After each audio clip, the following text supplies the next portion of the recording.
And that right there is how Frankie ends up making over $200,000 with a simple car refinance today.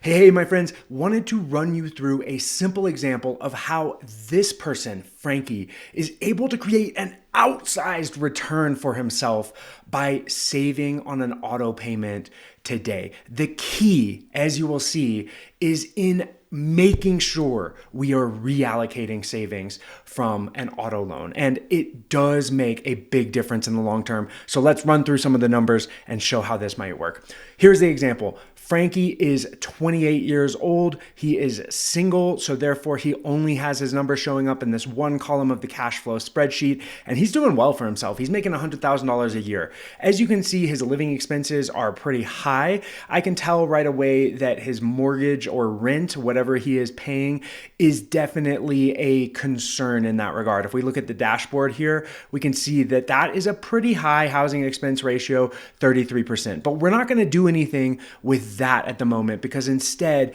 we want to ask, what specifically could Frankie do simply with his car payment?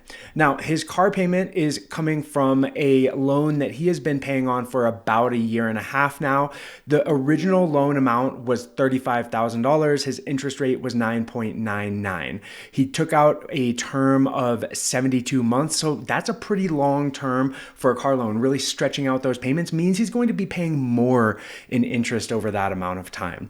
Now, because he's been paying on it for about a year and a half, let's see what the new balance is. It is somewhere around $28,000 after those 18 months of paying on it. And so what he is considering is doing a refinance into a lower rate. Now, part of the reason that this came up is this is a scenario with On Tap Credit Union's fantastic 3-2-1 auto loan program right now.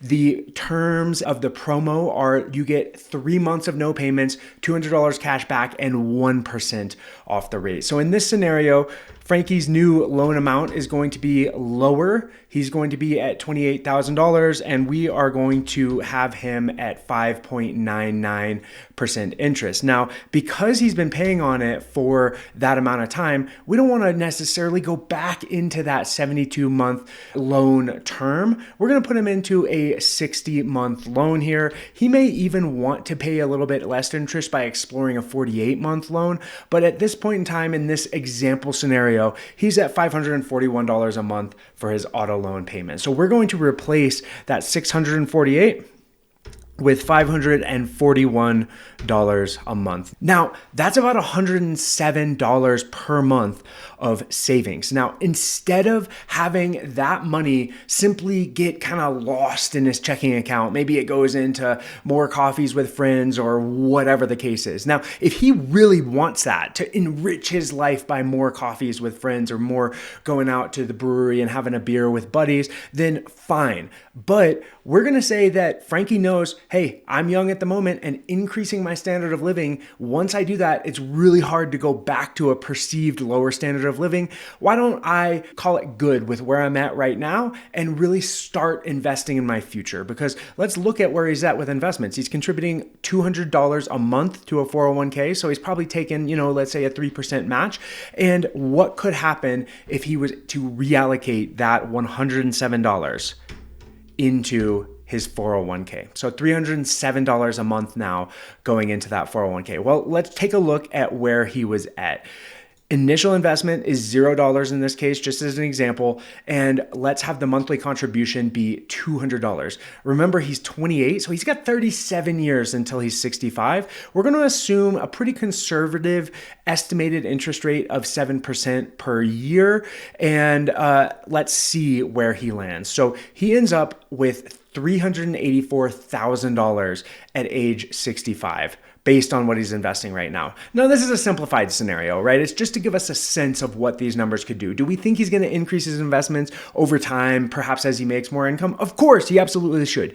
But let's just see what happens if that $107 a month now gets redirected into that 401k, and we're contributing a monthly amount of $307.